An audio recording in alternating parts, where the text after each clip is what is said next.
d'échecs, je n'ai fait que des échecs. Je n'ai fait que des échecs. Et parce que, au point où je vends des échecs aujourd'hui, on m'appelle, on me fait voyager partout dans le monde. J'ai quitté la FAO il n'y a même pas 3 semaines à la Banque mondiale pour venir parler d'échecs. Parce que l'échec, c'est de la marchandise.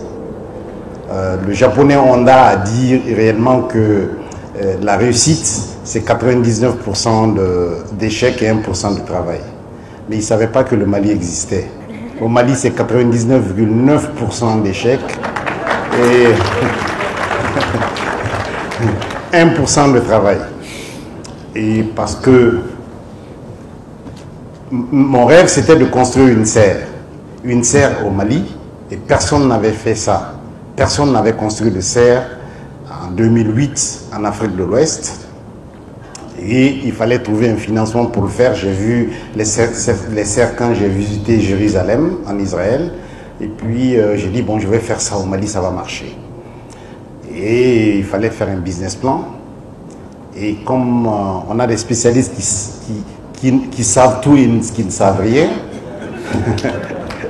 même parce que c'était une serre quand je lui confiais le dossier, moi non plus, aventurier, et il a fait ce qu'il sait.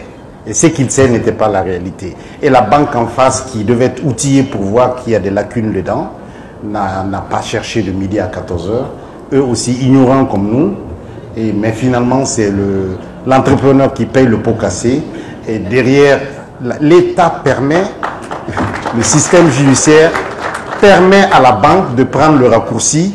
Parce que la banque, on peut ponctionner 20%. Vous êtes en difficulté, vous n'arrivez pas à payer par leur faute. Parce qu'en fin de compte, c'est eux qui devaient être l'arbitre. Attention, ce projet n'est pas réaliste, on ne donne pas, ils l'ont donné. L'État leur permet de ponctionner 20% de fonds non disponibles sur votre compte. Si vous devez 100 millions, c'est 120 millions. Et ces 20 millions, ils les utilisent pour voilà, huiler le circuit judiciaire. Vous ne gagnerez jamais contre une banque au Mali. Un entrepreneur ne gagnera jamais. Ce n'est pas possible, c'est une mission complètement impossible. Et tant que le problème de financement n'est pas réglé, on n'a rien réglé. On parle de microfinance, et ça, eux, ils ne parlent même pas d'intérêt, et c'est des points. Si vous cumulez les points, c'est du 36%. Donc en agriculture, ça ne marchera jamais. Donc le premier nœud gordien dans l'investissement, c'est la recherche de financement. Au point où je conseille à mes clients aujourd'hui de ne jamais s'endetter. De ne jamais s'endetter. Je n'ai pas réussi. Je réussirai le jour où je vais mourir. Voilà, et j'ai parlé d'échecs. J'ai parlé d'échecs. D'échecs cumulés 99,9. Je suis là devant vous, je vous ai dit, je voyage, je donne des conseils, je monte des projets sur la base des 0,1% restants qui sont la part des réussites. Et le potentiel énorme de l'Afrique, la population jeune, la classe moyenne, permet de faire le reste. Je vis de conseils et c'était facile de retourner en architecture. J'ai un contrat de Orange qui a fait 6 mois sur ma table. Il n'y a qu'une semaine que je l'ai signé et ils m'ont prié de le signer. Je sais que je ne le ferai pas. Et donc les échecs, j'avais parlé de la banque, ça c'est la moindre des choses. Il y a la ressource humaine, il y a la justice, j'en ai parlé, il y a l'administration, il y a la formation. Mais quand on est passionné là, on est passionné, il n'y a pas quelque chose qu'on ne peut pas surmonter. Il faut rester soi-même, rester honnête, humble, écouter les gens. Et puis, vous vous rendez compte que, en fait, les échecs, c'est une espèce d'iceberg. Quand le côté visible que vous voyez en haut, c'est pas ça, c'est ce qui est en bas. Donc, j'ai pas réussi, je n'ai pas réussi et je ne veux pas réussir. Je disais il y a 2 semaines à Dakar, j'étais invité à MITA, c'est le marché des innovations et technologies en agriculture. Le représentant Afrique de l'Ouest de la FAO était là. Je lui dis, I have a dream. J'ai un rêve. Ce rêve, c'est le jour où la FAO n'existerait pas en Afrique. Il n'y a pas de FAO au Japon, il n'y en a pas aux États-Unis, il n'y en a pas en Chine. Vous jeunes, l'avenir vous appartient. Demain, c'est aujourd'hui. investissez-vous dans l'agriculture intelligente. Investissez-vous dans la technologie. Et j'encadre beaucoup de jeunes, pas au Mali seulement. Je suis arrivé hier seulement du Burkina Faso et je suis plus connu au Burkina qu'au Mali. Et l'espoir de l'Afrique, vous avez vu, le bon Dieu nous a envoyé un message, 2019, Covid, 2022, la guerre en Ukraine. Le programme alimentaire mondial doit disparaître. C'est l'aveu cinglant de nos politiques qui ne se sont pas occupés des populations.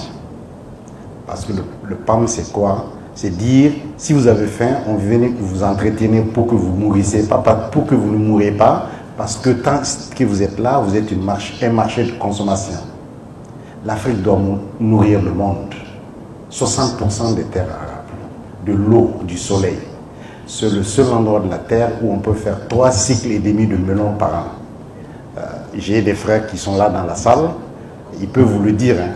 Ils ont commencé par un investissement l'année dernière il va témoigner lui-même, Bamoussa est là, 574 000 francs CFA pour 1000 mètres carrés, goutte à goutte, semences, engrais, une plateforme WhatsApp où je donne des conseils. Au bout de 3 mois, je crois qu'il a fait plus de 2 tonnes de melons. Et à 1000 francs le kilo, c'est 2 millions et quelques. Voilà. Vous achetez une boîte de... J'ai un autre frère ici qui est là en train d'écrire. Une boîte de papaye solo, ça coûte 45 000 francs. 45 000 francs, du terreau, faites une pépinière. Avec cette boîte-là, vous pouvez avoir 2000 plants de papaye. À 500 francs, ça fait 1 million. Il n'y a qu'en agriculture qu'on peut transformer 45 000 francs en 1 million. Et c'est de l'argent propre. Voilà. Je suis architecte, je suis archiculteur. C'est vrai que j'ai eu la partie facile avec des honoraires à l'époque, on gagnait beaucoup, c'est pas maintenant, de faire ce que je veux. Le monde a changé. Je vous demande de ne pas vous endetter. Les dettes en l'État avec des taux de 12%. N'essayez pas à l'activité agricole. Qu'est-ce que vous pouvez faire? Je viens de dire, 45 000 francs, vous êtes à 1 million au bout de 40 jours, de 60 jours. 574 000, vous êtes à 2 400 000. Ça, c'est le premier cycle. Le deuxième cycle, vous n'avez plus besoin d'acheter de goutte à goutte, vous n'achèterez que les semences et les engrais. Donc, l'investissement de base descend à 200 000, vous avez encore les 2 300 000. Troisième cycle, vous avez encore 2 300 000. Je demeure convaincu qu'il faut monter step by step, s'enrichir step by step. C'est-à-dire qu'il faut qu'on fasse une communauté d'agripreneurs avec les conseils sur WhatsApp, avec les pratiques. Et cette mutualisation de nos efforts peut permettre à la nouvelle race d'agriculteurs africains de trouver son chemin sans s'endetter. Bien sûr que l'État est là, il n'y a pas de miracle, mais de plus en plus l'État, les politiques commencent à se réveiller, comprennent qu'on peut ne pas avoir d'engrais. Cette année, l'année dernière, l'engrais durée subventionné était à 11 000, cette année c'est à 33 000. Donc qu'est-ce qu'on fait? L'État commence à comprendre qu'il peut y avoir une guerre en Ukraine, qu'il peut y avoir en Russie, qu'on peut ne pas avoir de semences, que les pluies peuvent ne pas être régulières. Qu'est-ce qu'il faut faire? Le problème d'insécurité, de djihadisme, c'est les problèmes de sous-développement. Si on développe l'agriculture, pourquoi je vais aller me faire tuer par une bombe ou risquer ma vie si je peux m'enrichir assis? Donc c'est ça à peu près la problématique. Donc les prêts, évitez-les. On peut réussir sans faire de prêts. Il y a 2 ans, on disait que le Mali importait près de 2 à 3 milliards de melons et pastèques. Et on s'est juré, je leur ai dit, on est ensemble, on se donne 1 an pour qu'il n'y ait plus d'importation de melons au Mali. Ça venait des écarts de tri du Sénégal, du Maroc, ça venait par camion frigo et puis ça se vendait. Et donc on a équipé les gens de kits de 1000 mètres carrés, on a amené les semences, les engrais et puis le conseil non payant qui stimule pour le marché. Et l'année dernière, il n'y a pas eu de melon importé au Mali. jusqu'au mois de septembre. Pas un, ils sont là. Hein. Mais si vous avez remarqué, toute l'année, il y avait des pastèques sur le marché. Toute l'année. C'est nous. Ça veut dire que si chaque Malien se mettait un peu pour jouer sa partition, en ne se posant pas la question qu'est-ce qu'on peut faire pour moi, mais qu'est-ce que je peux faire pour mon pays, on se sortirait de l'aubaine rapidement. Voilà, donc c'est deux messages que le bon Dieu nous a envoyés. On doit prendre ça comme opportunité de se prendre en charge. Si on ne se prend pas en charge, ça ne marchera pas. J'ai construit moi-même, j'ai conçu et construit un monument, pas n'importe lequel, le monument de l'indépendance. Ça va être un monument unique dans l'histoire du Mali, qui est aujourd'hui l'emblème de Bamako. Et depuis 1995, j'ai assisté à l'inauguration. Je n'ai jamais pu être invité à une fête d'indépendance du Mali. Ça, c'est le Mali aussi. J'ai jamais eu de médaille au Mali. Par contre, j'ai eu des décorations à l'international. J'ai eu le prix de l'innovation agricole à l'échelle de toute l'Afrique en 2020 en Côte d'Ivoire. J'ai eu une distinction du réseau mondial des agriculteurs aux États-Unis. J'ai été félicité par la Banque mondiale, mais je n'ai eu aucune distinction de mon pays. Ça veut dire que j'avance. Le jour où je vais avoir une distinction, je crois que je vais m'arrêter ce jour-là. Ce n'est pas ça le but du jeu. Et je terminerai mes propos par encourager les jeunes.